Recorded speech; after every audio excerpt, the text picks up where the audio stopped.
What All right. No, it's a very special rap latte. Torre, King Green, Curtis King, and our favorite Gen Z Jay in the building, because we had to do a team breakdown on the Tyler the Creator versus his fans situation. I have not seen an artist at war with his fans or fans at war with an artist like this. And what is going on? Green, can you just give us a basic primer on what is happening? Because Tyler the Creator's fans don't know about D'Angelo, so now there's fucking beef between. What is really happening? All right. So if you know Tyler the Creator, you know he's a big music fan in general and a big neo soul fan. Erykah Badu, D'Angelo, big inspiration. So he posts RIP posts for D'Angelo and a long post, heartfelt post about it. And people get in the comments and are like, who is this? And then he starts replying and other people start replying. It becomes a thing where it's like, how do you not know who D'Angelo is? It becomes that type of conversation, right? And it gets a little toxic to the point where he cuts off his comments because he doesn't want to see it. He's like, I don't want to see people who don't know who D'Angelo is. I just want to like pay respects to him, and I don't want any negativity under this post, right? And that becomes a conversation on Twitter where people are like, Tyler's getting mad at his fans. He doesn't like his fans because his fans are white and all that type of stuff. And then he liked a post. He liked a post, which I could show you the beginning of it, where it said, Tyler doesn't like his white fans base. And that's kind of where it started. Did he make a statement about something about Sun Dodgers? I don't know nothing about that in regards to this. Did you see any of that? He kind of, let me see if I can pull this up, but he kind of doubled down on that where he kind of, I guess, expressed how irritated he was with who he calls Sun Dodgers. Sun Dodgers. You know what he's talking about when he says that. But I mean, it's like, it seems at least two things to me of like Tyler's disconnect with his fan base so that he doesn't know that they wouldn't know who D'Angelo is. And then Tyler, early in his career, I believe, cultivating a white fan base to where now he's got this largely white fan base. I don't know, maybe he didn't realize it, to where they're like, we don't know D'Angelo. And it's sort of, hurtful to him. But he's created this bet. He's created this situation. He's cultivated these white fans who wouldn't know.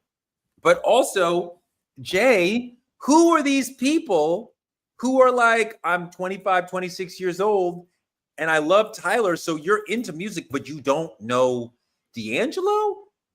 I don't even understand why D'Angelo is some in the cut thing where some Zoomers are like, I don't know him. Mm-hmm. I would say for me, I think we need to start talking about the distinctions between Gen Z, right? And honestly, I don't think the people are 25, 24. I think the main people that you're seeing are really young, white Gen Z Zoomers that are maybe a more they're newer consumers of the entire Tyler of it all, right? So they probably tuned in Flower Boy on. So I think there's different people within Gen Z when we talk about who's been here and who hasn't, right? Older Gen Z, right? 20, 21, 22, 24. Those are the people that are you kind of grown into what the older image of Tyler was and witnessed him shift. Whereas those that are younger and even maybe later Gen Alpha, it's a different group of people, right? And so when we talk about that, that audience difference, I think a large amount of that has to come with just how social media and the progression of hip hop, has just advanced so much to the point where even if you look at Kendrick Lamar's Reddit, there's a lot of people that don't know Black music, period. It's a lot of young white kids that just aren't knowledgeable about the music that, may have inspired their favorite artist. So that's kind of the distinction that needs to be made. It's a very different groups of people that are now interacting with a lot of these mainstay artists. Tyler's fan base hates Black music, despite Tyler himself having a deep love and appreciation for it. Nigga got Charlie Wilson, Erykah Badu, DJ Drama collaborations. That's a crazy list right there. Right? That is a crazy list. Charlie Wilson, Erykah Badu, and Drama collabs, and they still refuse to engage with Black art on any meaningful level. Very cannibalistic. Curtis, you feel like you saw this coming, and then he liked that. post. That's someone posted that, and then he liked that. That's where it started. Right. So you feel like you saw this coming, right? That he Definitely. created this situation. Yeah, we were talking about it in the group chat, and I said I think what he's experiencing is when you figure out that you probably wouldn't be friends with your fan base, and that can be pretty damaging, right? Like when you put out a certain image, when you say things to get certain groups riled up, specifically black folks, at the entertainment of these Sun Dodgers, as he's called them, you can't just make a few songs and say, I'm not that person and I'm detached from it. And mind you, as I'm going in this conversation, I'm coming from the perspective of somebody who has been a fan of the music of Tyler, the Creator, but it has been sometimes just as difficult to defend when you look at some of the antics, no matter how much context I have living out here on the West Coast, and I understand, some of the things that he kind of came up dealing with in terms of being categorized a weirdo when he was part of Odd Future and kind of being on a different side of LA that doesn't always get that spotlight or the opportunity to be the center focus.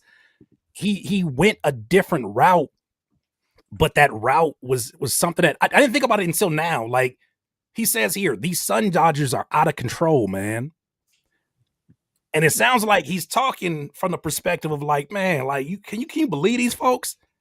And as a part of me, even as somebody who's a fan of his music and his journey, that can say, I remember when you sounded like them folks, especially when you talked about the East Coast rappers and legends. And like he got whole skits talking about, like pretty much alluding to Wu-Tang Clan and talking shit about the OGs. And that was kind of his thing, was like, I'm anti two dope boys. I'm talking shit about, and I'm not saying that they're aligned with the Wu-Tang, but I'm saying anything that represented that side of things was he made kind of a joke of it. Even going up to Sway, he was making fun of rappers that rapped about their guns. And It's just that even though he's going through a maturation process, that doesn't atone. It doesn't just erase the things that have been said. And he says some pretty extreme shit. Whether you want to categorize that as being, an edgelord and being young, I don't think that's enough of an excuse. Like there's some conversations that he's got to have to really let the people know how much of that is not him and who he is today. I think that's a conversation that you got to have beyond just a song or two that talk about I'm a different person now. But Green, it's go ahead, Green. I understand that. I think that the backlash for Tyler that he's rightfully facing a little bit of a backlash. I think that is because of the vacuum that his fan base has been for so long. He created and curated this fan base, and he's in control of it, right? None of this backlash would happen if he didn't say anything. So that's what I think that's an important thing. Wait. The backlash wouldn't have happened if he had not cultivated a white fan base. You could say that, but that's not even that. It's not about cultivating a white fan base because Kendrick has a white fan base. It's not about cultivating a white fan base. It's about not having any. It's about your messaging changing and not having any explanation to your fan base, so they don't understand and they haven't developed the knowledge of all the things that you're talking about and the difference of those things. And then you attracted a new fan base, and that's a whole nother issue. So let's break it down from like all the edgelord stuff. You're talking about a 17-year-old kid doing this edgelord stuff, and he has some anti-black things in him. He has some things in confusion and all types of issues going on. As far as him knowing who his dad is, as far as where he comes from, what he's into, and people saying that you're weird for being into all this stuff, and then him using it as a badge of honor, right? And then going all the way edgelord with it because that's what got him attention. Him being crazy got him attention and got him into the place where he is and got people talking. Him eating a cockroach was what made everybody talk about him, right? All that stuff is public art and shock value display. Later on in life, that's 17, 18, 19-year-old Tyler too, right? At 30, 31, 32, 33, even 28, 27, the pro-black Tyler starts coming into play. the one that wants to show you his influences, wants to make songs about his hair, wants to talk about how white people perceive him in his music. These are things that he's talked about in his music as an edgelord, and then his pro-black stance is in his music. So I don't think it's particularly fair to judge it and criticize it as he has not addressed these things when he addressed it in the same way that he presented it, which is through his music and persona. If you look at his interviews now and you look at his music, it's the same language and person. As far as like being pro-black or having these different perspectives, him criticizing Ian as a rapper and saying he's mocking black culture, him having a perspective in this, for him to like come out and be like, yo, I need to make a speech saying, yo, this is why I was like that back then. It's in the music. If I don't think it's a necessity, I think it would behoove him to do that now because people are doing it. I think it would behoove him, but I don't think it's a necessity. I don't think we could criticize that a 17, 18-year-old or 30. It's a bit strange, I think, and perhaps very unusual to have such a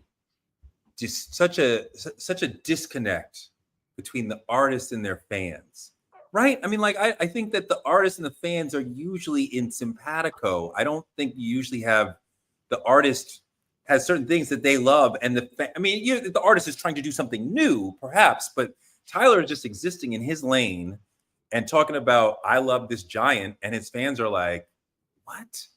And like, I don't. Curtis, is that normal? What part? What do you mean specifically? Is what normal in terms of artists to have a disagreement, a disalignment with his fans?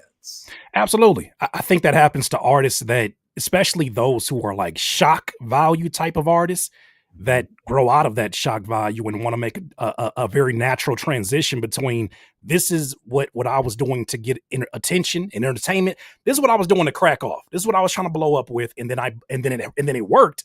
But now I'm not in the same place that I'm living as it was. I think that sometimes is the reason for the sophomore jinx, is that there's a disconnect between your new life and the life that that your fans got to know with that first album. Sure.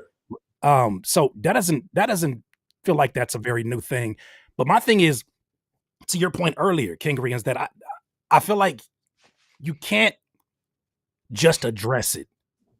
And I don't really even have the answers of how do you correct this, because I haven't been in a situation where I went that far off to you know what I mean? That extreme with the things that I said into the world. I think if anything, there's a lesson there that there's certain things that once you squeeze that toothpaste out the tube, you're not getting that back inside the tube anymore. Can't come back. You can't. You like no matter how many no matter how many peekaboo verses you do, no matter how much you get embraced by the biggest rapper in the game, no matter how much you even get embraced by the same city in LA. No one was checking for this. And I get that, but see, that's where it starts to feel like people are questioning, I think, his intent back then. How much of that was shock value, and how much of that was, oh, y'all not rocking with me? Okay, well, let me go on the complete opposite. Now that it worked, I'm sitting here. Yeah, I think that. But my thing is, how do you sit here confused when you create the culture? In those examples I brought up earlier about you being a younger artist coming into the game, and you're looking at different artists that are veterans in it, and you're basically making jokes of their legacy, making jokes of their art, and now you're dealing with fans who are making jokes of D'Angelo's art. Can I? Is it? I don't mean to cut off. Can I step in? All right. I do want to say, like, I think this idea of creating a culture, I think it does kind of, like, that idea, I feel like you're kind of ignoring the concept of the fact that this was like many, many years ago. And the white kids that you're seeing saying these things now are not from that era. You understand what I'm saying? So like they weren't necessarily directly exposed to that. And the content that they're receiving now that is of that ilk is on TikTok and is much different. So the point to be made here is just more so the fact that while I understand Tyler showed a lot of examples of disrespect in the past, which is something I can agree with, like that was why I was scared as a kid. These are not the same white kids that saw that. These white kids that you're seeing commenting that weren't from that era, right? If the same white kids were what you saw then versus now, then his concert would look like an Eminem concert. His concerts now versus what they were back then, completely different. These are not the same crowds of kids. This is a different culture of kids that you're seeing, So right? what's the point of that? Like, I does think that the point that I think I can't necessarily say Tyler created the culture of like this hate and disrespect towards music, because one of the main reasons people love his Nardwuar interviews is because all he talks about is the old music he listened to. One of the main things he has with the Converse interviews that he does, with all the other things that he does directly speaking to his fan base, is talking about the art that he enjoys and giving creative insight. You talk to Gen Z artists right now, anyone that's, especially if they Black, they gonna name Tyler as one of their main inspirations, right? So I think there's just some nuance here where it's not just he's giving a culture of disrespect. If you're looking at his music and the actual young kids that are coming up from it, they have a deep appreciation of that music, right? It can't all be one story. You know what I'm saying? I think we're talking about the edgelord part of his community. I'll give you that. Right, because I'm not ignoring that exists. I'm not ignoring that there is there's a segment of his audience that gets it, and they look past all the nonsense, and they can say, "Oh yeah, of course." Like he's always had. Like if you're a fan of the Neptunes, you can hear the influence of their music in his earliest of music, his most extreme of music. You knew that he was well versed talking about, you know, the Roy Ayers of the world. I think that was always evident. I'm just saying that when you make a certain thing okay, right, to your fan base, you're almost giving them permission. There's a bunch of stuff that I didn't save in my messages just to reference. Whether or not you grew up and you were his age when that happened, it's on the internet. It exists. Yeah. It is a part of your thumbprint. And because it's part of that, there's people that get an opportunity. There's people who get an opportunity to relive that. And the thing about it is that extreme may have been when he was 17, 16, 15, but the trollery has moved along with him. It's a lot less than it was at one point in time. But a lot of that troll behavior is what we're seeing right now, because some of the folks know who D'Angelo is, but it's just gets more clicks to say they don't know who D'Angelo is. I wonder if you're under 20, you may not know D'Angelo. He was huge when before you were born. And even though the music of the past is more available to the generation than previous generations, right? Through Spotify, you can listen to pretty much anything of the last 100 years in a second, right? We had to like go find the shit and bring it back. But still, I think a lot of people aren't doing that. But Tyler has always, and it's not an excuse, Tyler has always wanted to troll, to be different. Because when he comes out of being the punk, ironic, Odd Future kid, he really doubles down on like, I'm gay, you guys. And people were like, fine, go be gay. And I like white boys, fine. I like Jaden, fine. We don't care. And he was still trying to, as if it was trolling us, and it wasn't. But it's always like, he wants to be in hip hop, but a sort of anti-hip hop figure within hip hop. But I hadn't seen, I'm sure everybody else saw, Curtis, what you sent in the chat, the Golf Wang, what was it? Blackface image. Yeah. Which that's a tough one to get past. Can we throw that up for like the one person in the chat? Because I'm Nick too, but like, I'm like, yo, TMZ just dropped the whole thing. I think some of this is getting sensationalized to a point that is absolutely. I'll get my point across, but here's a lot of his crazy tweets from 2014. When is this from? 2014, 2011. 2011, I think he's like 19. Well, I'm trying to see if I see the blackface shit. Charlie Kirk would have totally written the one about affirmative action. Here's this. This is like a collection of. They're making TikTok collections of this nigga's shit.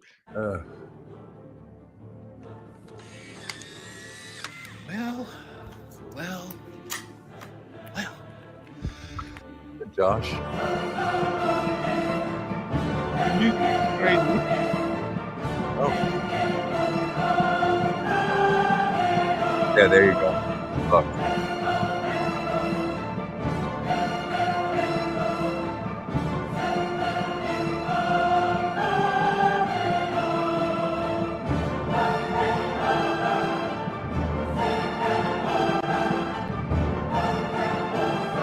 crazy. Hate Black History Month.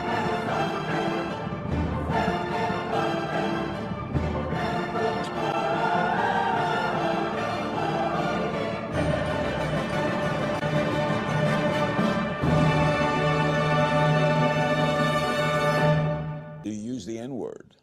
Yes. Now, that's an offensive word to some people, to many people.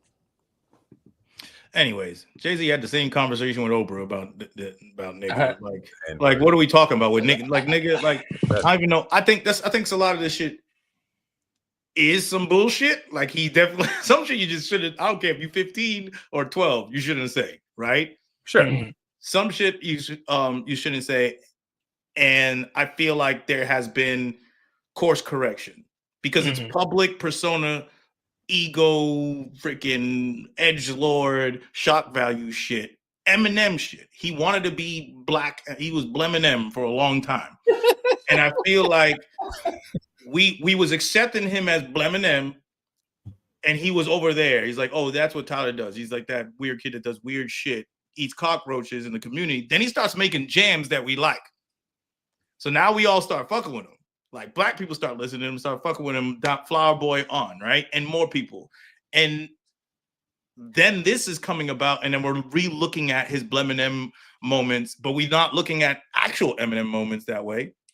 We're not looking at niggas is bumping Justin Bieber after that nigga was singing One Less Lonely Nigger. So it's like I don't like how this conversation's being framed about Tyler. We should hold the brother accountable for the anti-black bullshit. Now, was it performative and he's just trying to get people to pay attention to him? Or did he, do I really think he actually believed those things? I rocked with Odd Future because I thought it was all ironic. He said homophobic, he said anti-black shit, and I'm like, misogynist shit. I'm like, he's making fun of other rappers who do that, right? I felt like I saw like this is all like a big joke. And as he grew, I was like, see, he's gay. It was a joke. It wasn't that intellectualized. That's not true. Tyler was a kid, and then he was responding to whether his insecurities, his ability to be forward about his own shit. He didn't tell nobody about that. He didn't say that, oh, this is a whole joke later on in the fact. He just wanted to do things. A lot of times, even now, that he'll make art and just do something because he feels it and he's inspired by something. And then someone's going to attach a meaning, and then he's going to shut down that meaning because he's like, oh, I didn't have that specific intention that you came up with, but that's kind of cool that you kind of did all that. That's the same way he was back then, where it was like, I'm an artist. I do things that I feel, and maybe it'll make sense later to me, but there isn't a clear messaging to the fan base. It's not that intellectualized. So I don't think we need to apply it for him unless it's something that he intended, because that's where it gets weary, where you're saying, oh, he was ironically calling people the F word. No, that's just how he grew up, and he said that shit, and he thought it was funny and thought all words were okay to say. Because he liked Dave Chappelle. I think okay, so I want to just give a little perspective. I think again, because I do have a few questions. First thing is so since I started making videos, the reason I started making videos is because these white boys on the internet that were my age talking about hip hop when hashtag rap talk first came out was crazy. If you look at my first few videos that even blew up, it's me giving cultural critiques about the lack of respect that is occurring within the generation of Gen Z white music listeners within these spaces, right? And since I had started, I have been documenting that multiple times. And I think one of the most recent moments was actually Ian. Whenever Ian first came out, Tyler was one of the people that spoke out against it. And I think that's when you really saw people starting to frame Tyler as a curmudgeon-y old man. And you really got that generation of white people talking a little bit more reckless about Tyler specifically. But that isn't the only case. There was also an early case that same year where a kid on the radar said, we don't like boom bap music. This is that's that unk shit. It was a young white man, right? Throughout the entirety of me making videos on this here internet, since I was 18 years old, I'm 22 now, the progression of how disrespected Black music has become has increased because of internet culture, because of stan culture. We saw it on the Kendrick and Drake beef. Even Kendrick fans were saying crazy, low-key racist shit, especially on the Reddit, because they're white, young, and they don't know no better, right? Well, I'm not even gonna say they don't know about it. They just fucking white. Okay. Point being, since that progression has occurred culturally, we've also seen that happen as the internet has commodified rap even more and more fast. And you're seeing white people kind of have this feeling of we own this because we've invested in this for so long. And also, if you're young, you don't care for the cultural criticism that much. You don't have a preciousness to it. So I think one of the critiques the issues I kind of had was I feel like we've ignored that in some aspects of this. I'm not excusing Tyler's behavior. I'm just saying off of the first part of it, he was upset about his fan base from the D'Angelo thing, and then that's why he was liking tweets about it, and people didn't like that. I think the reason people were like, hold up, I completely get it. Like, I'm with that. But I think sometimes we ignore what could be a karmic thing. Like, you can feel like this is a karmic thing versus cause and effect. And I don't think this is a cause and effect. This is something we're seeing denormalized in our genres and in our culture with people that are outside of it coming into it. You know what I'm saying? And that's kind of been a part of what I've been documenting in my content for so long. So whenever we talk about we need to hold Tyler, accountable, right? I'm 22 years old. So I'm a part of the generation of kids that grew up seeing Tyler be weird and were scared by it. And then eventually at some point we bought in and then he took off. Okay, cool. So this conversation about we need to hold Tyler accountable, and no disrespect, y'all older.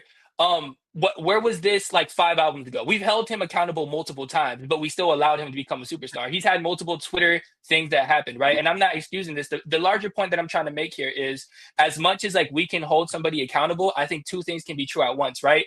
White people and young white people have become more and more ignorant and not caring about learning our genre or our culture. But also at the same time, Tyler had a very, very problematic past that he should address. And I think that's the core of the issue we really have. I don't think this is the cause and effect. I don't think because of A, that's B. I don't think that A is Tyler Creator was like this, and so that's why the white fans are like this. I think the state of rap culture and how it's become commodified has led to this reaction. But I also think it's right to think Tyler should address it. And honestly, I don't think he can ignore it anymore.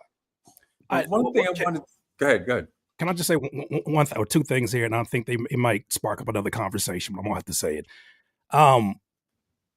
Do you think it's fair that if people can make the assumption that he did the whole anti-blackness thing as a performative thing for financial gain, if people can see that as a possibility, is it unfair for them to question now this era of pro-blackness, if you want to call it that? I mean, it might be an extreme to it, but this embrace of black culture, even though we've seen it, and I'm speaking from the perspective as someone who's a fan of his music. Is it unfair for people to say, not necessarily just accountability, but hold on, before I fully understand where you're at right now, what is your connection or disconnection to that? Because if that's possible for you to do that for financial gain, what's to stop you from embracing this and being very open about your love of these type of things, also for financial gain? So that's what I think that's a very fair question. I don't think he was an edgelord for financial gain. Like, I think he came into this making music with his friends, dropping stuff to get attention about crazy shit. He was killing people in his videos at 18 and putting videos out. This is just him. So what was the blackface about? Who was that to rile up? Or who was that to accept? I think there's two parts of this, right? I think what Tyler probably because if you look into Tyler's like upbringing, right? He was that wild kid going from school to school. You know what I'm saying? He was a badass kid. I think what you may view as commodification may have been his habit of garnering white attention. And I don't think he knew how to differentiate white attention versus like black attention. And that white attention is what gave him that fiscal rise. You know what I'm saying? And the internet and everything happening at the same time, while he's also just a dude making music. You know, that would be my response to that. I don't think it's necessarily, because he was young as hell. I don't think it's, I see all this pro-black shit, let's make a lick off of it. You know what I'm saying? Even his early shit, he was taking Erykah Badu, like, you know what I'm saying? I think more so we saw his maturation. And he talked about it in interviews, but he never gave really a public statement of this is what I think and this is where I'm at. He let it show in the music. And I think that's a rightful critique too. I think it's some Childish Gambino shit too.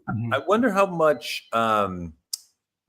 what he put out came from his life. Because I feel like we're kind of couching it as calculated, a fiscal gesture. But I think you're talking about somebody who was dealing with a lot of anger, I imagine, in his real life, Mhm. a lot of black people around him were like, we do not vibe with you. We're not fucking. He obviously had Odd Future crew, but he's a gay skateboarder, a lot of anger about his dad, a lot of anger at the world in general.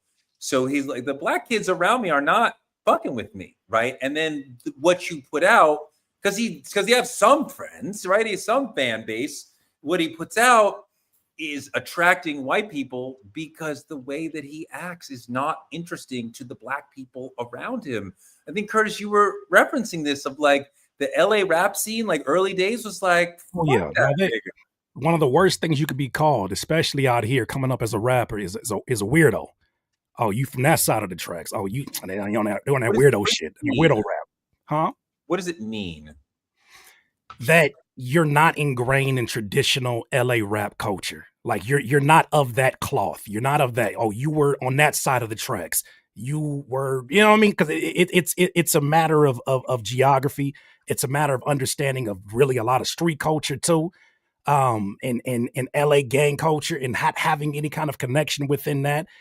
I think that's where, and when I posed that question earlier, Jay, I'm not necessarily saying that's my perspective of it. It's just I'm not as surprised to see all this happening, especially, and it's funny, especially from his white audience. To me, this even drives home the point even more. Look at the type of trolls, the type of white audience troll members in his audience that are now being a part of the campaign of, hey, black folks, have y'all seen this? Have you seen this? Have you seen this? They're faceless accounts that are full of hate at the end of the day. No matter what race, they're full of hate. I think some of that, I'd have to at some point, and I say this from the perspective, let me give you this perspective. As a YouTuber that came into this space that tried to, I say to myself, okay, I'm going to try to be the best example of a black man that they've seen here. So I'm not going to have any kind of stereotypes that they're going to attach to my name.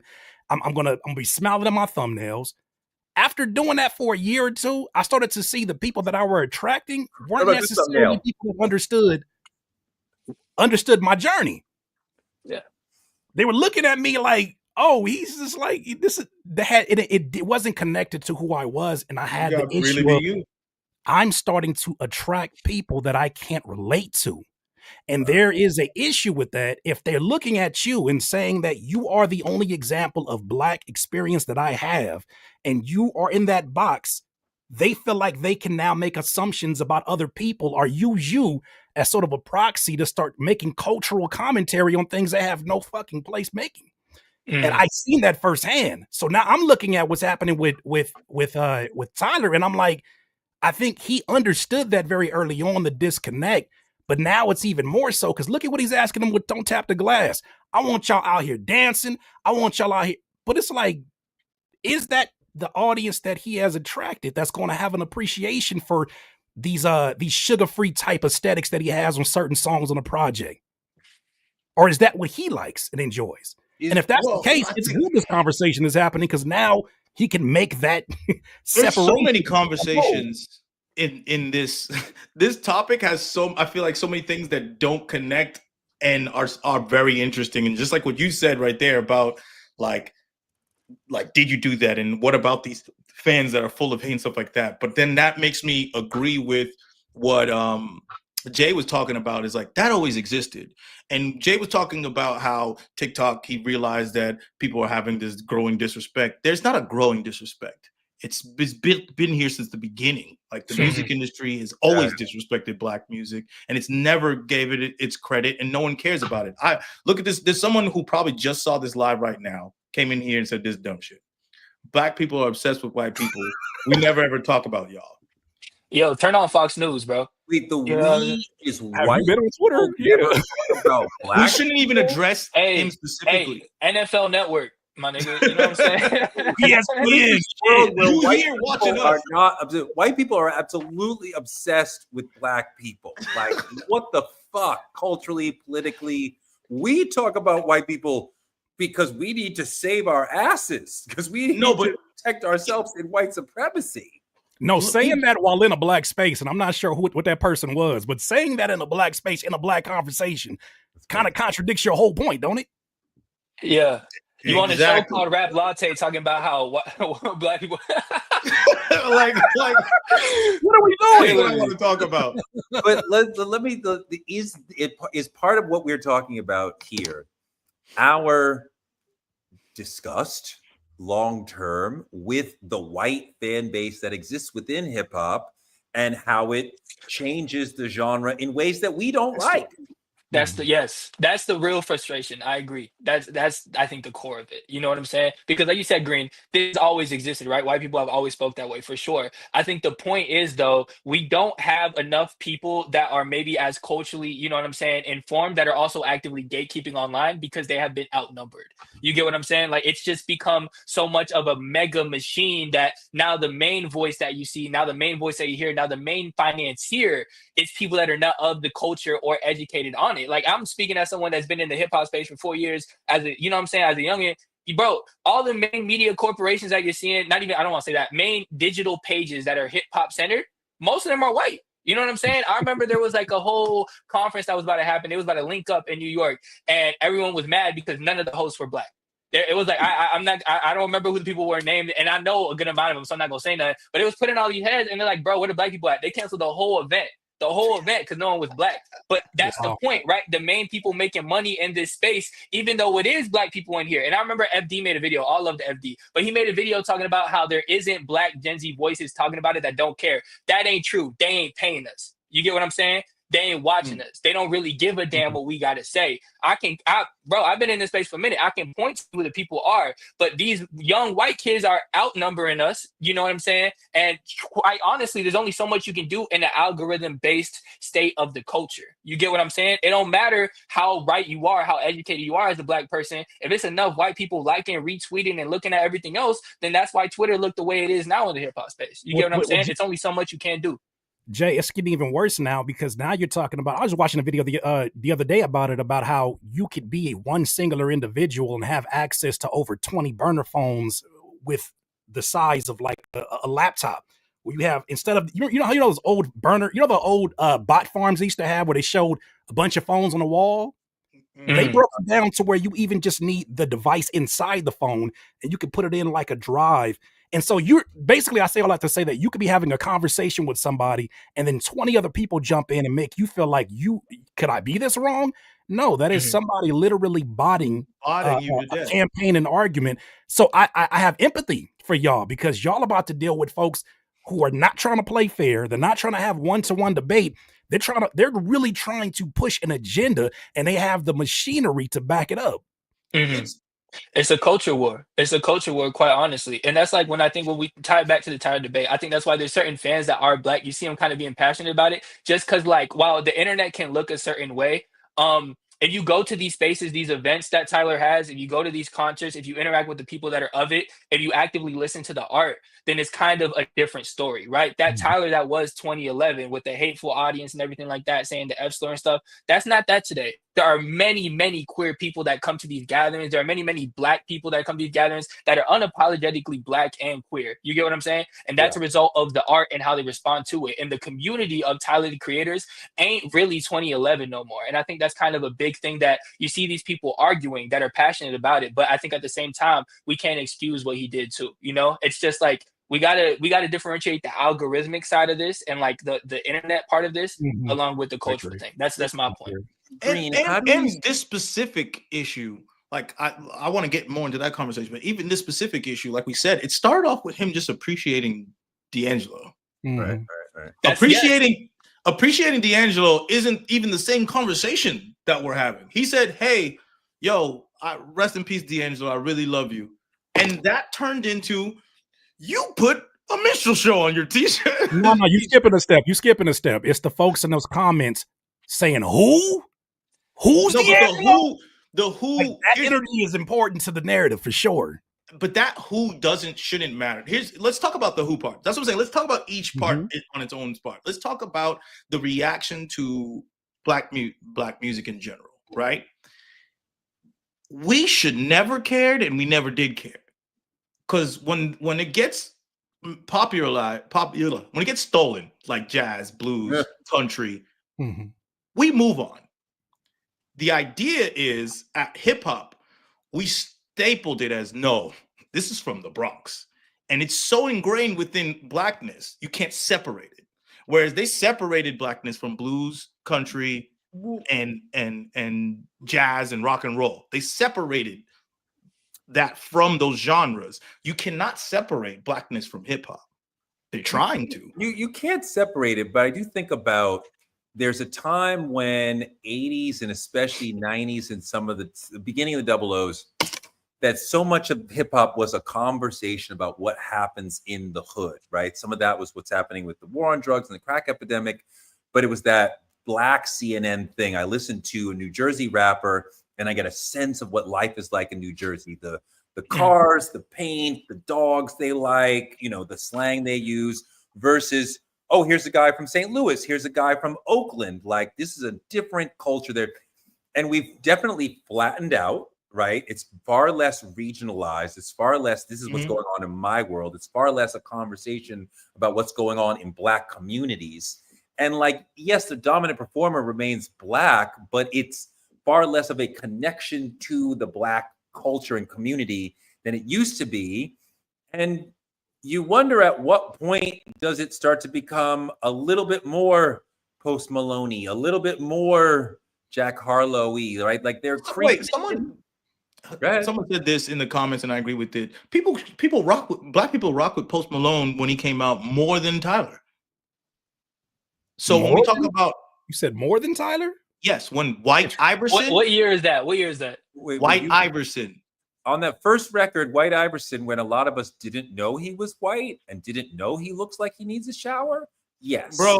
Whatever we want to put out, I know this for a fact. White Iverson. Don't just scrub it to when we didn't know that he was white. No, right? You're saying that. That's not actual reality, though. He was white since the beginning. He made a music video. A lot of us didn't know. I rocked with that song. I'm sure I rocked that song for like 2 weeks without. I don't think there's a lot of that. I don't agree with because but we're getting. Go ahead. But I think you know why that's a little, and I'm coming to the defense of Tyler on this part of it. You know why that's kind of a tricky thing is because that's when you started to see him making a transition from the extreme music that he was making then. Because at that point, a year after 2013 is when Wolf dropped, if I'm not mistaken. Like you start to see him addressing these things that used to be like the headline shocky things. He starts to getting to being more self-reflective, and the music even shifts to more of his blacker inspirations and sonics. So if he's in transition mode and you got somebody like Post Malone that comes out, there's a newness factor that's circulating around that too. And how do you measure that? Are we measuring that by streams? Are we measuring that by conversation? Like there's a lot of things you measure that by like we know that Tyler's whole fan base switched over after Flower Boy. Flower Boy is 2017. I'm using Post Malone just as a marker. I'm not. Sure. We don't need to be so specific with this song. He's a white man that made a black sound. Can we agree with that? Correct. Sure. It was similar to White Iverson, right? That's clear. He puts this song out. This is a Billboard chart song. 100% more people know of this song and his music. Tyler at that time, the album he had was Cherry Bomb was his last one. Nobody listened to that. His own fan base and critics said that was his worst. And then, now it's coveted, but people said it was critically flawed.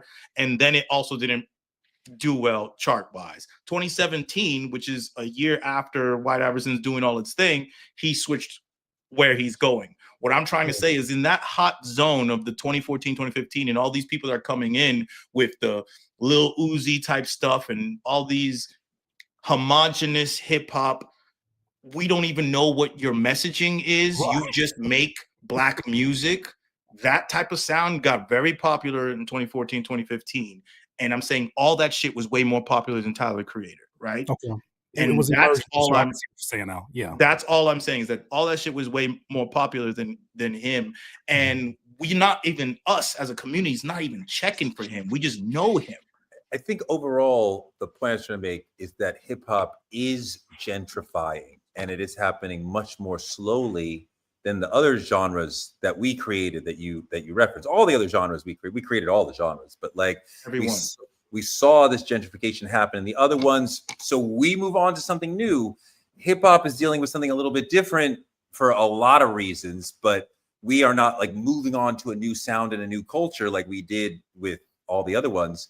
But it is growing a little whiter as we go along, and perhaps Tyler's part of that, perhaps he's not. That's where I'm the strongest on it right there, and that's where I might have a hot take that might not make a lot of people happy about. As I was thinking about that Ian conversation, I was with Tyler 1,000% of the things he was saying about Ian. I was looking at that, I was like, I look at this a mile away. I see the trollery, I see the mockery of the culture and all that. To your question earlier, though, Jay, in terms of those kids that grew up on Tyler's music, I'm curious about that. Who did they become? Did they become the artists? Did they become that next generation? Did some of them, I should say, who saw the way that he was using skits and different messaging within the music to kind of like making things in Black culture that we saw as funny entertainment for a white culture? Were some of those people the new adults of memery and the new artists like Ian? And did they feel like they had permission to do so because they came underneath that experience? Okay. I would say Ian is more a result of the SoundCloud, Cardi, Uzi Vert era. You know what I'm saying? He's not Biden Tyler in any way. I think if you want to talk about who are the people that are influenced by Tyler, I think a great example of people my age, Redville. I think Redville is very much a child they created, baby. Like his song Brown Sugar. Like you look at the aesthetics of the music video, that is Tyler influence. You listen to the chords. I think Tyler influenced new Black music, especially when it comes to musicality. And when you talk to young Black creatives and musicians, they won't even make hip hop music, and they'll tell you Tyler's one of their inspirations. And that shows how much he influenced new Black music in the sense of when we talk about how D'Angelo was musical and instrumental, and he you know what I'm saying? That's the same thing. He brought those organic sounds back to it, and I think that's a testament to all of the influences he added into it. One of the things is that I'm saying the opposite though. Could there be? I'm sorry, Tori. I don't want to railroad what you're saying, but real quick, that's the positive, and there's no denial of it. We can have the same conversation about Kanye and the positive influences that he's had and the way that he's changed the sound of music. However, we can't ignore the other side of it, and that as I was sitting there watching Loader Squad and laughing my ass off, I didn't really acknowledge who else might be laughing at us. Yeah, but you can say that about Dave Chappelle. My point on that point is like, what are you supposed to do about the majority audience of this? Well, that's the thing. Should we be accepting of Tyler or not? Right? I mean, we Black people in general, right? Because at this Flower Boy, crazy. Call Me If You Get Lost, Chromakopia era of Tyler, a lot of us, me and Green in particular, have been like, Tyler's the shit right now. Yeah. He is crushing it the last 4 or 5 years. Yes. Should we not be holding him accountable for the shit that he's done, the shit that he's put in the world, to where we're like, we don't care if you make a dope beat. You put too much bullshit in the world for us to even rock with you. Because it's Kanye-ish. That's crazy. It's not all the way Kanye, but it is Kanye. When you took him, so about the tweets and the crazy merch and all the extra bullshit, it's no, but Kanye's standing on business on the crazy shit that he said. You're talking about a person who doesn't say those things and says the exact opposite of those things now. He's literally said, he's like, yeah, okay, if I shoot up the club, it's gonna be a Black woman, black women first, Black people this. All these things are negated with new information, where Kanye, if I ask him right now, he's gonna say the same shit that he said. He's crazy. He's Kanye's insane. So we can't say. You know what's interesting about Kanye? Kanye did the opposite, in that he came in very much embracing and showing all of his influences in the very beginning, and then he was like, "Ha, gotcha! Y'all thought I was a backpacker? Nah, not for real. I didn't really mess with Talib Kweli like that." So he did the opposite. And then now he's standing on his new branding after he's already benefited from it. And that was the criticism a lot of us had of a Kanye. Now you're looking at Tyler. Tyler did an inverse. Yeah. And whether or not he really was like that, I mean, I think that's more of a personal conversation of him. I'm going to get you this, Jay. I'm going to just say this. I do think that there is something to pointing first the finger at the person that's pointing the finger. And are these conversations being brought up by us? Are these conversations being inflamed by people that don't look like us, that know we're gonna hold him accountable? Good question. No, I was gonna return that question, right? What does that say? Right? When you talk about how Kanye came into the game, what does that say about the culture and the industry at that specific point? right? Who were the gatekeepers of the culture specifically at that point? Who was determining what was cool and what wasn't determining? Okay. Oh, Doesn't and then matter. you talk about where Kanye's in like his growth happened. It happened as he became more and more catering to what a white audience would make. I want to do stadium music. What does stadium music mean? You know what I'm saying? Like, let's just be real. Okay, cool. So now you talk about Tyler's progression, right?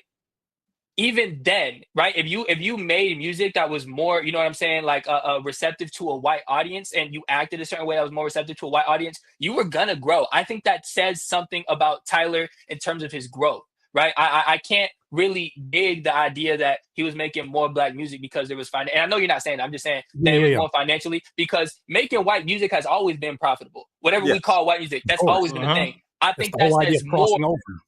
I think that says more about Tyler's character versus that of Kanye, in my opinion. I agree with that, and that's a big statement right there. Is that this nigga never had to do none of this shit, any black shit. He has no reason or need to do that. It's not helping him in any way. He has no need to talk about D'Angelo. You see, there was no need at all. He could just make music, and thousands of people in many cities across the world will come to see this music. So this is something that he wants to show and present as himself. I understand that if you sold a minstrel show t-shirt and you had a KKK hoodie, which is literally reverse Kanye, which I'm so surprised that we just started talking about that now, because that's funny as shit that this nigga's reverse Kanye. But if you reverse Kanye, all right, that's better than being Kanye. No, it is. Tyler's the traditional path as far as starting in a radical, look at me trolling place, get on, and then smooth out and get into, okay, this is who I really am. I'm taking the mask off since y'all want to fuck with me, and I'll show you who I really am, and talking about real musical shit. Kanye seemed to come in, be like, let me tell you who I really am. I'm pro-black. I love, and then as time went on, he got more and more trolly and obnoxious and ridiculous and MAGA and like he was in a Black Klansman outfit. Like that right there. If you want to show somebody a picture and say before and after, show him in the polo shirt with the Venetian shades, and then show him in that and like there's nothing much to say after that. Crazy. But yeah, you know what I'm saying? Like that. Let me ask a question though. What is, because I agree, like I said, that specific backlash on all those things and people bringing it up, that's its own thing. And I think you rightfully someone can question that. There's no reason to not question, why do you have this merch, bro? Like what? But what is holding him accountable? What is that? What does that look like? And that's my point. I think for one thing, bro, if we are holding Tyler accountable, it can't be anyone in y'all generations. It's got to be people my age and younger. Like at this point, because we've seen him become a superstar, and we're really going to hold him accountable, he's going to have to answer to the younger kids that are witnessing this, that are maybe just now discovering it, and not the people that made him a star. And that's with all due respect. You know what I'm saying? That's just my opinion. But well, I mean, you got to go to shows with them. You got to go to the shows with them. So it means not going to the shows, right? It means calling them out. Like, what does it mean? Calling them out online, not consuming the albums. I mean, like. But imagine the irony of the people that are saying, the people who co-sign and echo the most racist parts being the ones that say, did y'all see this picture? Well, you know what I'm saying? With a random account. Like, imagine those people being the ones that are starting this conversation just because they have a common goal. Let's bring him down. Like, I think I have a problem with that. I do have a problem with that. That's kind of what my problem is. I agree. That's, and I can trying to bring him down in this space. It's like this weird Dark Knight shit. It's like, live long enough to see yourself become the villain. It's like, bro, y'all could have said this shit 7 years ago. This shit's been here. But he didn't call him a Sun Dodger then. You gonna call me a Sun Dodger after all the stuff I done did? Say less. Say less. I know how to rile up them folks over there. Like when I seen that, I was like, that's the part of me that I has a personal responsibility. Anytime I start seeing something get viral and people are jumping somebody, I'm looking for it and I'm like, who sparked this conversation to start with? And what may have been their goal? I'm not saying that the conversation that you see echoed by our people on TikTok, I'm not saying there's not a whole lot of justifiable points, and he needs to be, you know, he should have known this was coming. He knew that at some point in time, no matter how rich in black excellence the music becomes, somebody's going to call you out on this in an interview with somebody, whether that's with somebody like some names that got mentioned earlier, but like, I guess they said Charlemagne, they said a Sway, they said Zane a Lowe, PK Head. Like I don't know who exactly has that conversation, but it's got to be somebody who's like not holding any punches. It can't be Nardwuar. No disrespect to Nardwuar. No, it's not a Nardwuar. He doesn't do that. It could be a Big Boy thing. It could be a Charlemagne thing. It could be a maybe Martinez thing.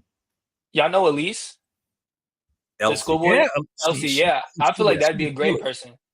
But it's got to be somebody that's going to hammer home on these things. And I think if anything, zooming out, this is good for Tyler. If this is the trend, if this is where you're going, because all signs are pointing to you fully embracing all these influences, being very public about your influences, you got to have this conversation with somebody. Whether you've addressed it before, it wasn't the same arena. And we're living in a time period where that may be so contradictory where somebody be like, I already said something about it. I don't got to say nothing about it. Moving forward, you're going to now get in the same faces of these people and say, I have a new tour, I have a new project, I have a new merch, and I want your support. They're going to be people who look like us who want to be like, nah, I need you to have a very current conversation that transitions the things that you have mentioned in detail in your music. I want to hear this in conversation. And I think that they're fair for demanding that. Especially if you're pushing it out there and you're saying, man, these Sun Dodgers is crazy out here. Well, what's to stop somebody from saying, you created some of these weird ass Sun Dodgers with your behavior? Sun Dodgers is wild. Sun Dodgers is hilarious. Because he got a song called Sunseeker, right? Isn't that like a the creation thing I still want to push back on. Do we as artists create our fan bases, or are they cultivated by their own fruition? That's a question, because I feel like if I'm raised in America at 9-10 years old, all music is rap music for me, right? I'm just listening to rap music, but guess what? Smells Like Teen Spirit is on MTV, and I go to the Sam Goody. Y'all know shit about no Sam Goody, especially this nigga Jay. You're right. No shit about no Sam Goody. But because I know there's some young people in here today. And I get the Nirvana CD, and I'm rocking hard with Nirvana. Now I'm a huge Nirvana fan, but I only listen to rap and that one Nirvana CD. I'm influenced by these things because I'm from America and I get white American music. Now I make this music. This is the same time. Now I'm making this music. I'm putting Nirvana into it, blah, blah, blah. Now I put all this stuff together, and now there's these people at my show that look nothing like me or doesn't have the same background or perspective that I have. Did I create that fan base? Or rhythm? He asked the audience to dance after making these 70 beats per minute songs that were very introspective with these rich chords and these beautiful singing transitions. And all of a sudden he was like, all right, all of y'all dance. What's going on with the rhythm? Well, part of that is you've created a sonic experience that has attracted a certain demographic that might just stand there and watch. But it's not his. What I'm trying to say is that his fault? It's all our fault. Yes, it is his fault. It's all our fault. When you create something, it attracts something. There's a cause and effect, as Jake said. We have If I go out there, no. I'm saying you okay. So I make a bunch of smooth music, and all these smooth niggas come to my show. So I'm making smooth R&B music. I didn't hear. What was the question? More time. I didn't hear you. Oh no, I'm saying so I'm making a bunch of smooth music, smooth R&B music, and all these smooth ass niggas come to the show. And then I like John Legend. He makes that one dance track or whatever, and now everybody listens to that one, the one with Andre 3000. I'm trying to say you can't condemn me for making that music and then that fan base showing up. You know why? Because if you made smooth R&B MAGA music and you had a bunch of smooth R&B MAGA fans at your show, you would have won the credit for that because they felt like that was an environment. Well, you added the MAGA part. That's my point. Nobody makes a genre like where it's just I make R&B music with no kind of culture within it. No, there are things that attract people that say I can relate to this. This feels like a lived experience within this music, and I'm saying we are responsible for the things that we put into our music and the things that we say on social media that connect the very same people we're promoting to buy tickets. I mean, all the things that you do the interviews, the branding, the sound, it communicates to the audience, this is who I am, this is who I'm looking for. So you're bringing people into you. Like, you guys, no, but you guys are talking. Okay, I'm talking about from the artist perspective. You guys are talking about from a big commercial aspect of I'm this. talking from an artist I perspective. thought I was talking from an No, because you said it's communicate, blah blah blah. If you are, there's still someone who's like me. I don't know who's. Some people make art and don't know what's coming out of that. They just made it. So I can't get mad at him for making the art that he wanted to make. You're talking about the business side. Obviously, as you keep on going, you see this because once he let me finish this part. Once he understood that he was being seen a certain way, his whole music changed because he saw that the music changed. But he was just making the shit that he wanted to make as a kid. You're just making things, But and then people got attracted to it. But you're the common thread amongst all that is that who you were in those moments is what attracted the people to. And you know what? I relate to this song. Actually, I really rock with this. I want to go to a show. Who you become 2 years later, based upon your unique experiences, doesn't stop somebody and say, I'm going to unfan myself because of your maturation. They're a fan, they're a fan. And I think that you have contributed to something when somebody makes that decision and says, I'm tapped into that, whether it's the type of instruments you chose, whether it's the collaborators you choose, the song concepts, the song length, like all of these things that we do attract a certain type of people. And I think that there's ways that you can get more intentional about that.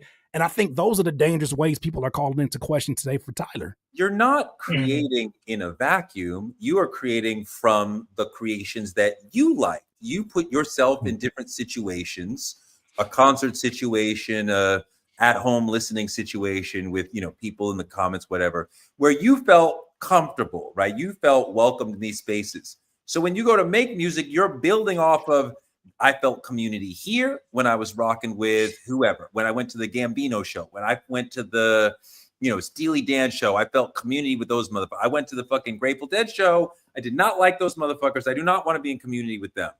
So now I'm making music that is going to create a community. Surely you are trying to pull people into who you make. are. NWA makes NWA music for they niggas. Mobb Deep makes music for they niggas in they block. Yes. But guess what? There's 500 white people at their show, especially under NWA at their height. A lot of white people all over the country. So what are we talking about? Who's attracted to the music and what you're putting into the music? Why did they like the music? If they're the majority of the people that went to the NWA show. Somebody probably said F the police too. But hold on. There's it's that a great music was not for them. No, it's a great question. There is a tourism aspect in some people's music. Sure. When you go into NWA, when you go into Snoop Dogg, I am a tourist in a different world, and I like being in this different world. But I understand. I'd say all black music, but yeah. Right. I have left my world and I'm going into their world. Tyler didn't demand that. Tyler was like, I'm coming into your aesthetic and I'll give you this from a black. I don't think that's 100% true, but I understand the tourism aspect. But you guys, when I put out the NWA thing, I'm talking about these people from Compton made music, and then the majority of their fans were white. So your intentions of making music is not what matters here. That's all I'm trying to say. Somebody made a good point in the chat and they said, well, they could afford to go to the shows too. Yeah, the economics of tour ticket sales is huge. Buying merch, all of these. Yeah. No, but they have to like it, guys. No, guys. But you're always going to have. There's always going to be more white people who are available to purchase tickets, especially in advance. No. D'Angelo doesn't have this strong white fan base because he makes very.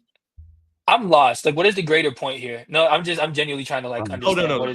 The greater point of what I was, the conversation that I was trying to bring up is the fact that there's the artist aspect of you're putting in music and you create something, put it out into the world out of the stuff you made. But then there's the world that exists there already.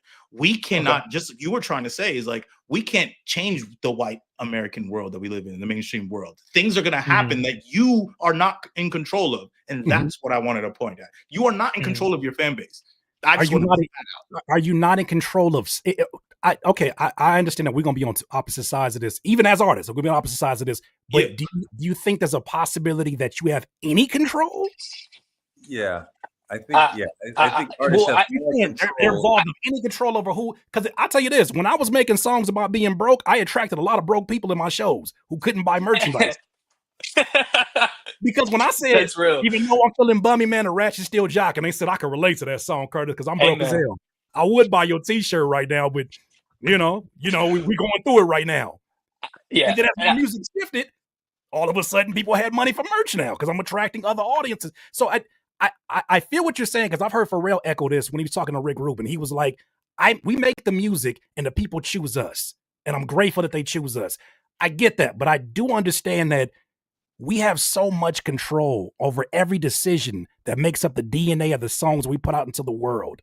And we know the change from putting hip hop drums to rock drums is going to attract a different type of audience.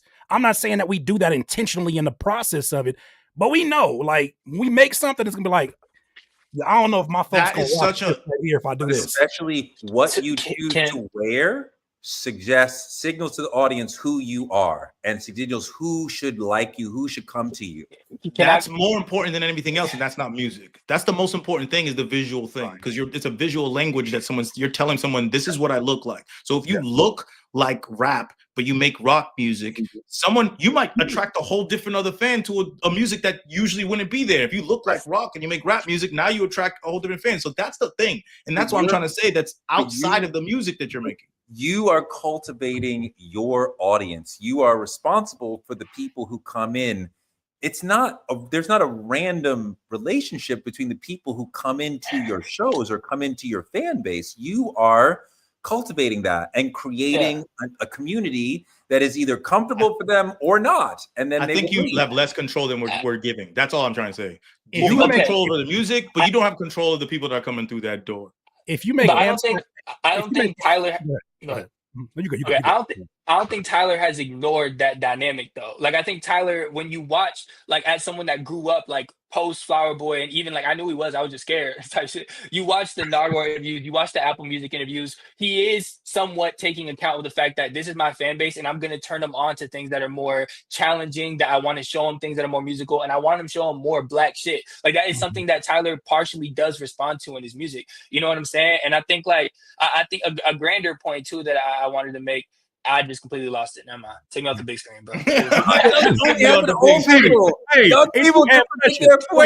It does have pressure.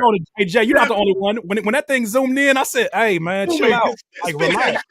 Back away a little bit. I haven't formulated my entire thoughts. You're too close. Oh, man.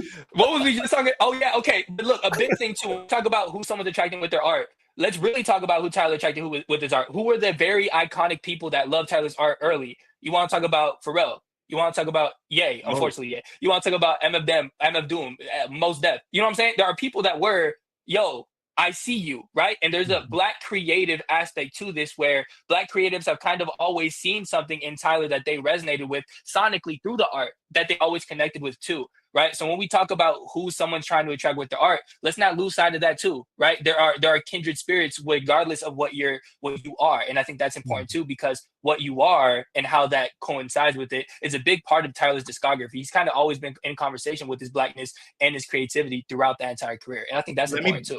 Let me compound on that and saying that because in mainstream media, black stereotypes reign more true than anything else. Like, we're a monolith. When you have something that's more alternative to what's the stereotype of a black person, it's always pushed over to this is some white shit, or this is, what if he's a black person that's into certain different things? He's a black person that does this. So when you are that alternative black kid, and why Pharrell was drawn to him, why Mos was drawn to him, and all these other people were drawn to him who were more alternative, it's looked at a different way. It's looked at as, you are doing this shit. And now you have to go over with pitchforks talking about you. They're the only ones talking about you. The two dope boys, he sent them the music, and then they were like, this is bullshit. And pitchforks like, I like it. So now he's gonna go with the people that rock with him. And you're talking about a 19, 18, 20-year-old person trying to make it way in the industry. these are not. This does not exonerate him for fucking having a. He was a weirdo. I just want to clarify. He was weird. He was doing weird. Crazy shit. Yeah. He was doing crazy shit, and it's bad. And if you want to make him hold him accountable, I'm with that. I just want to clarify that early. Like, not early. He's late as fuck. But I do want to say, so no one clips me. Like, I do think Tyler did weird shit, and if you want to hold him accountable, do that. But I think we need to just make sure who the culprit is in some of these situations. That's what I'm trying to say too. I 100% agree with what he just said. That all that shit he did was weird as fuck, and we're rightfully facing backlash. But the only thing is when Curtis starts talking about, yo, was this all a ploy at the beginning? I'm like, Curtis, First of all, I ain't never hog-tied nobody. First of all. Second of all, shout out, that's an R. Kelly reference. I ain't never hog-tied nobody. First of all. Second of all, what I'm saying is these conversations are being brought up by folks who have they have a reasonable argument. And I think that immediately kicking them away and saying, he's changed, can't you see it? I think is unfair, especially for people who want to be heard when they say how much he has changed and transitioned in his career and matured. I think that's awesome. I think it's great that he's now having to be faced with the actions that he's had, because now you get to see how many people you actually affected. It's more than when you're young and you're putting out tweets. It feels like it's just you and your audience, no matter how much it's growing, you and your friends. But every action has a reaction. Let me ask you this. There's a cause and effect to all this. And I think the last thing I'll say, there's a cause and effect to all this. And he's recognizing it in a moment. I think he had a real human moment when he looked up and said, these niggas don't like D'Angelo. I've been pulling out vinyls during my shows and educating them. What you mean you not fucking with D'Angelo? Like, I think when you have that moment, you got to have a real conversation in the mirror first. And then secondly, then it's like, all right, cool. I have the power and a voice right now to start a different dialogue and to also address these things from a different state of mind and where I'm at. That's all. I agree with that. And I want to shift the conversation in two ways. One, Kendrick, I want to talk about Kendrick and his fan base and how you guys feel he became who he is, and as the most popular, one of the most popular rappers ever, and the most popular rapper doing stadium shows, and his messaging being so pro-black, right? We could agree with that. I want to have that question to see how we feel about that, because those are two different. The music's not really attracting the art. It's a stadium of niggas, and you could say that it's because a few things which I want to see about that, and then the Tyler Creator thing, to cap off the idea of shit. I forgot about that. Just go straight to Kendrick. We'll go straight to Kendrick. I forgot what I was gonna say. Well, forgetting little shit. Yeah. So bad. Little geriatric niggas over here. Let me about myself. Not you unking everybody around here. Not you. Man. Geriatric niggas. He's Unk. I'm OG. I'm past Unk. He passed like 10 years ago. That's he can crazy. talk.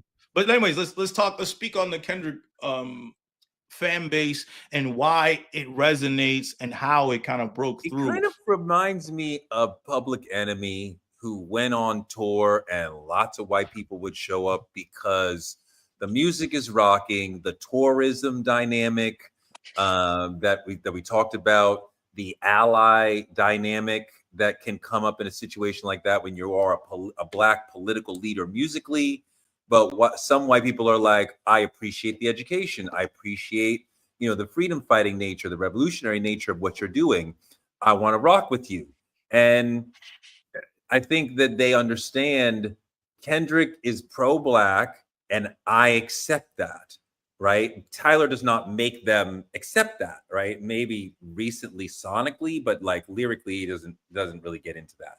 But artists like Public Enemy and Kendrick could also have a strong black fan base and a strong white fan base while standing on their pro-blackness and making white people come to them politically rather than giving into them.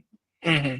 I think the reality of prejudice and things like that is that talent, skill, and just charm will make people listen to you regardless of the context. You know what I'm saying? Malcolm X was like a very polarizing figure, but people still listened to what he had to say in college tours. James Baldwin was watched by the CIA, regardless of that. What he wrote, which was transgressive, which was about queer love relationships, he was still a prominent writer at that time.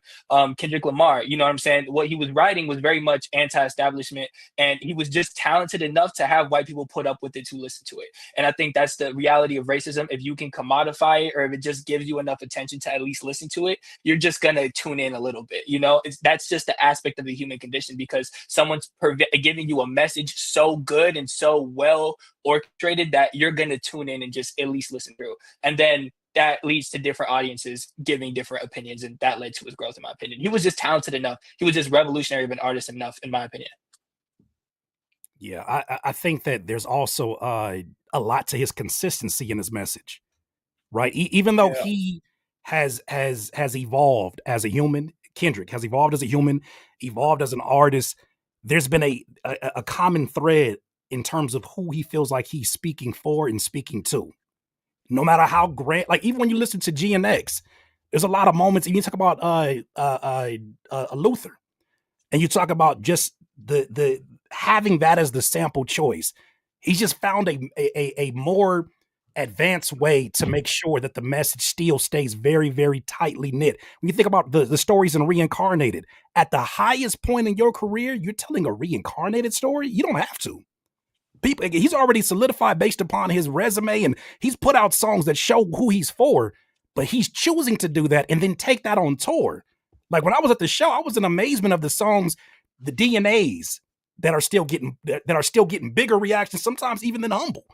And I'm looking at this and I'm saying, to me, you can only have that by being consistent in your messaging and not having these super extremes that we look at and say, are you sure that's the same person? That, I think that's the part, and that's what I was looking for the most, in the sense of, and I realized what I wanted to say again, is the messaging of Tyler's music has never been clear to his fan base, and sometimes not clear to himself, right? Because it's like snapshots of where he's at the time, correct? And the messaging with Kendrick has been so consistency, even when I'm talking about his corporate marketing messaging. Like everyone understood Kendrick was an artist from his inception. Like, oh no, he's the artist. And as he got more successful, he kept that messaging to his audience. That's not the messaging that Tyler had throughout his whole career. And this is why I'm saying that you fucked up just by paying respects to a legend that we were all influenced by. It could have just been simply as, hey, y'all should check him out if y'all don't know him. If that was like the end or the statement at the top, none of this would have happened. If y'all don't know him, you should check it out. But we feel because our shit, we be feeling like people should know about everything and know who's the legend and who influenced who and what's the timeline. And there's so many reasons why that's not actually real right now, where it's age and audience, where it's class or race or all that. But if you just said, hey, I love D'Angelo, he meant this much to me, he influenced me. If you don't know him, please check his music out, or something like that. It'd have been that simple. There's an interesting thing, I think, that some artists are like senators or representatives. They are speaking for a community, and you can almost see here's 100,000 or 1 million people who are standing behind them going, yes, that's my story. And maybe they're in Compton, maybe they're in ghettos, maybe they're in middle-class neighborhoods across the country, whatever it is. Kendrick is that sort of artist. Tupac was that sort of artist, right? Biggie, Brooklyn was standing behind him. He speaks for us. I don't know that Tyler is that sort of artist. I'm not sure. There are people who are like, he stands for me, he represents me, but is he like a senator for a group of people in the community the way that many other, Kendrick is? I don't know that he is. Could you make an argument? Could you make an argument for like alternative Black kids from the suburbs who are into skateboarding, who are into, all, like when you start getting into the details of the things he marks as his influences? That's what I saw it as. When at that time period, like one thing people are not going to give credit for is there was a time period that he was critical of the time, and it was very stagnant in rap. Like there was a lot of artists who were circulating around the same topics, and they weren't really pushing evolution within their sonics or their concepts. A lot of those artists that you saw doing that were on blogs, right? They weren't the ones that are being pushed into the forefront of mainstream rap. So the things he's being critical, some of those things he's being critical of, some of us were being critical of as well. Not in the same ways, obviously. Nowhere near the same ways. But I did see him as, this is interesting. Here you have a kid who is from, I believe, from Hawthorne or Ladera Heights. You have a kid that is representing another side of LA that we really don't get to hear about from, especially when we talk about LA rap. You don't get to hear about this side, and you skateboard. Wait, and you're doing these Pharrell-like chord progressions. And the thing about it too, also, we didn't really get to talk about that, but his crew wasn't all with all this stuff. The internet was criticizing him when the blackface merchandise went out there. How could you not? Right. So I think his name is S. What I forget the gentleman's I didn't name. even know about that merch till yesterday, by the way. And I'm not trying to railroad it. I'm just trying to make the point of, I think that at some point there was an audience of alternative black kids from the suburbs who said, here's somebody, and he's from LA, and they're doing all kind of like edgy jackass stuff in their vlogs. I think there was an audience that saw that and was like, shit, we can do that and be from LA or talk a certain way he was talking, because he kind of straddled the fence a lot of times. Still is that. Yeah. Right. I think as like a young kid that was like, you know what I'm saying, arty and stuff, like as an arty black kid, I'm not from the suburbs, you know what I'm saying, which is why I also like related to kind of like Vince Staples a little bit, just because he was like an alternative, like creative kid, but he's also like from a very different circumstance than Tyler, which I think is their distinction. But I think like that individuality that he expressed, I just very much agree with. I think he provided a certain level of I see him and me for a generation of kids that, you know what I'm saying, may have not had those same problematic sentiments at that time, or maybe they didn't, they were just being edgy. But like I agree with what Curtis is saying for sure. Until he started leaning into that bullshit, that's when we got a problem. Because then the people that and I think to your point, Torre, of this, he's one of us. He did some things that made you say, I ain't like you niggas. And that's the problem. Like that's what we're discussing now. We are not the us that he represents. Right. Well, I'm saying from the perspective of being black alternative and being from the suburbs, it's like, is he making fun of us too in front of them white folks? I wonder if he from the suburbs, audience felt like that too. Is he from the suburbs though? I remember him complaining about people banging on him when he was a kid, and he was like weird. He's like, he ain't fuck with that. Like niggas would ask him where he from. I'm not saying that he's from the suburbs. I'm saying that there exists an audience, an untapped audience that may be primarily from the suburbs who can't afford this expensive merch from Odd Future because it wasn't cheap. You know what I mean? Like the shows were accessible. There's a lot of things that he had, but they're the ones who are buying up the socks, going into all these different events and things that they have. I'm saying that is who I saw, because it wasn't like his audience was 90% white and then you saw specs. No, you saw different versions of what black could be at his show. I thought that was really interesting with the Supreme hats and the cats with the holes in their eyes. And his shit was in Zoomies, you know what I'm saying? His shit was in Zoomies, not like, you know what I'm saying, any other store. It was in Zoomies. Yeah. It was in Zoomies. What other store is there?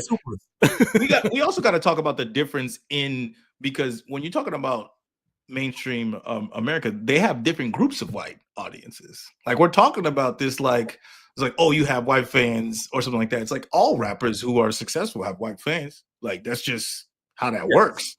Yeah, that's just so there's different types. D'Angelo had white fans too. Somebody said very little. When that video dropped, he had a lot. Somebody said to me, you can't get to platinum without a significant amount of white fans. Maybe gold, but not platinum. You think that's about right? Especially today, yeah, hell yeah. Taylor Swift just went 4 times platinum in a week. I don't know if anybody understands how crazy that is on a shitty album. That shit is insane, and you have to have a certain base to be able to do that. And when I say certain base, I'm not talking about just white. I'm talking about she has young white girls and old white women. It's a range of white women. Yeah.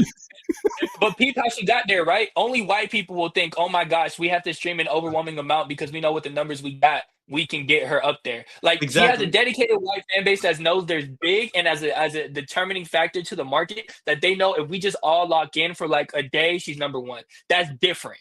That's different. Yeah, you know what I'm but saying? no, but you know that she did 3.5 physical. That's insane. Shit. That's she did 3.5 physical. But you know what? But you know what? I also never walked in Target and seen a whole display of vinyls in front of me before I get to greet somebody. She also had a lot of assistance from Target making sure that we got to push these damn physicals. Man, we know why she got there. All I'm trying to say is that but the fan base is the reason why she's able to get there. That fan base is in Target and has the money to be. Their mom and the daughter wants the album. Like what do we like? Yeah. Well, to the point that Tori made earlier, I wonder if sometimes artists are purposely broad in their message and purposely confusing so they can attract the most amount of people possible. I know, Tori, and I don't want to make this comparison because I know it's going to be very off, but the way it was described to me by my pop's generation and my uncles is that Prince being kind of this androgynous brand, it wasn't specifically said like, oh, it's not this, it's not this. You saw him in assless chaps, but then you seen him with the baddest of the baddies in the 80s. There's some benefit in being kind of like, you think so? All right. Whatever you want to do. We'll talk about the show value and all that. And racial ambiguity, right? Racial ambiguity too. He would act like he was mixed. He would act like he was mixed. You know what I'm saying? That's another thing too. I do think at the same time too, though, like I just end all be all, like in my opinion, if Tyler specifically just wanted a white audience and wanted to be as commercially profitable as possible, he would not have made, you know what I'm saying? He would not sound how he did, in my opinion. That's just what I think. True. Does anybody have anything else to cap this off with? Video. Let's look at the super chats, see what comes up. Video Nidio. Alternative culture from the 90s and double O's is completely missing from discourse because everyone who witnessed that period is in their 40s and 50s and not on YouTube. You and I are here on I'm on YouTube right now. What are we talking about? What are you doing right now? We're literally doing this right now. It's REM to blame for their MAGA fans. Just REM? He's talking about my point of saying that you could. Here's the number one: Rage Against the Machine. Yeah, their fans are all like MAGAs because they grew up on this stuff. But there's a huge MAGA portion of Rage Against the Machine. Contemporary, or are they a legacy act? They're legacy. Yeah, they're still rocking. REM is super legacy. They're not. Like, yeah, what's that have to do? I'm talking about, but your fan base change. Your fan base can change. Your fan base could be into this. Even their fans at the time that are all there, they're over here trying to start a revolution with their music, and their fans just want to get drunk. So, I mean, is it possible then that you're saying that? I'm not gonna put no words in your mouth. This is what I interpret. Are you not responsible for the fans that you attract? But to some degree, are you saying that you're not responsible for who they become? Very much that part. Not responsible for what it becomes. You're responsible for the music and energy that you put out into the world. All the like spiritualness of making music and the attraction and the karma value of it. But what they decide to do with it, that shows you that your intentions don't matter as an artist as much as people try to put on it. If you met a man and you liked him, right, as a friend, right? No, not funny thing. And then you made it more crazier. The nigga's cool. Then you meet his crew and they're whack, right? They're MAGA, whatever. Would you not think differently of him? Would you not say, I got to look at you again? I did my math That's wrong. A false analogy, though. No, it's not, because your crew, the audience is your crew. That's not our crew. The audience is not. That's a false analogy. The audience is not a crew. A crew's people that I brought up. These are my friends, and I'm around them every day. You're not around fans every day. You're not fans. That's a false analogy. Here's what you're trying. Because this is completely it. if I put out art into the world, this is my point. If I put out art into the world and I had an intention behind it, but there's something else that you could read behind this art, and now you want to use it and convert it to like, yo, he hates women because look at how he painted this. It shows that a woman is under the man. So this means, but it's actually me saying that I would die for this woman. That's what I was conveying with that. You don't understand my intentions. It comes out into the world, and now it's my fault. That's possible, and it happens all the time. It's art. Art does not begin and end at the intent of the artist, and that's what I'm trying to convey. It does not begin and end at the intent of the artist. The audience can change 100% what art means. If we use that, but at the same, I concur. But at the same time, Rage Against the Machine did speak out against it. You know what I'm saying? Eminem did speak out against it. You know, so there is still that part of the dichotomy. Like, oh yeah, you gotta speak out. Yeah, you gotta, Tyler. As much as I'm like, as a, you know, I witnessed it. I was like, what, like not whatever, but you know what I'm saying. I just made like an analysis of his work and went on with it. He probably should have to say something. Like at the end of the day, he probably will have to do something. I think that's a great moment. That's an opportunity for you to say the things that a song, like, as much as I believe in the arts, I think it's a very powerful force, the power of the tongue. We all know that. But I think there's some people who have to hear it in a very straightforward way. Look, I was on that bullshit. And I don't even think in this lifetime I'll be able to correct some of the things that I've done. But I'm not going to just sit up here and say, I was young, and, you know, when you're young, anything goes. I don't got that kind of shit on my record. And the people that I'm around don't got that kind of shit on their record. And if they did, we're going to have a conversation if we continue this friendship.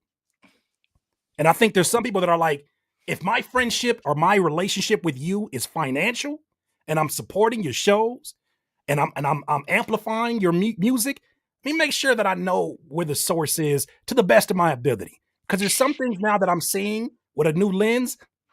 I don't know. And I'm not saying that's what I'm saying right now. I'm saying that I understand and I empathize with the folks who are seeing this and being like, we can't just sweep that under the rug. I feel we could end that here, but I love this comment right here.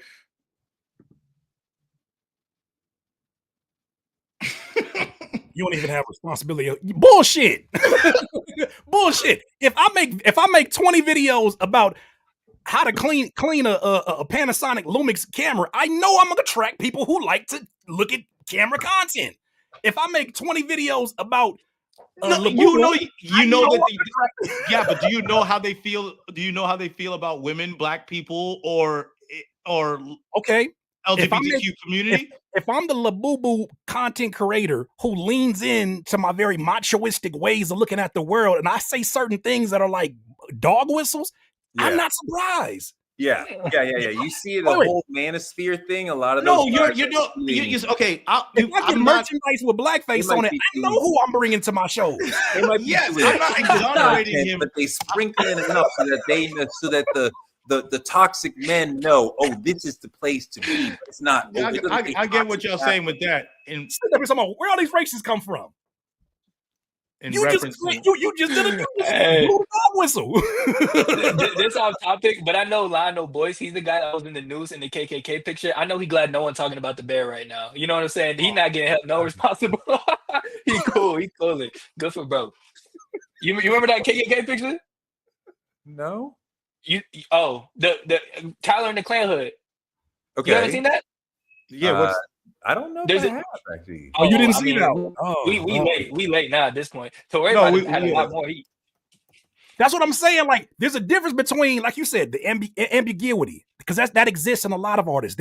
They're purposely ambiguous about their messaging so that they can attract the most amount of people who are curious in what they're doing. That's a part of their strategy. There's one thing to be a lot of artists. There's one thing to be ambiguous, and there's one thing to say, in case there was any confusion, here's me doing one of these little messages with my hand and then wearing a Klansman uniform just to let you know what kind of brand of alternative I'm talking about. And then you keep nailing it. Then people jump on that with a bunch of tweets. You can't be mad at them for saying, what the hell is this? Oh, man. I ain't mad at. We said that already. That we ain't mad at him. And I Yeah. was talking about a specific conversation of like the intent of the artist, and then you guys made it more about like Tyler. But either way, I gotta go. All right. Hey, Tyler, read a book, nigga. Read two. Well, Read man, one or two, nigga. That's it. That's all I got. Read What a books book. you got for him? What books you got for him? Shit, New Jim Women Crow. Raising Class, Angela Davis, you know what I'm saying? And New Jim France Crow. Fanon, Wretched of the Earth. Hold on, I got you. Autobiography of Malcolm X. Hey, read this book and decolonize your mind, nigga. That's all I got. Yes, Franz Fanon, nigga. That's the uncut crack right there, nigga. Franz Read Fanon. this book and decolonize your mind, nigga. Fuck yeah, Let's nigga. go, Jay. Hell God. yeah. All right, that's the best outro ever. We out. Franz Fanon.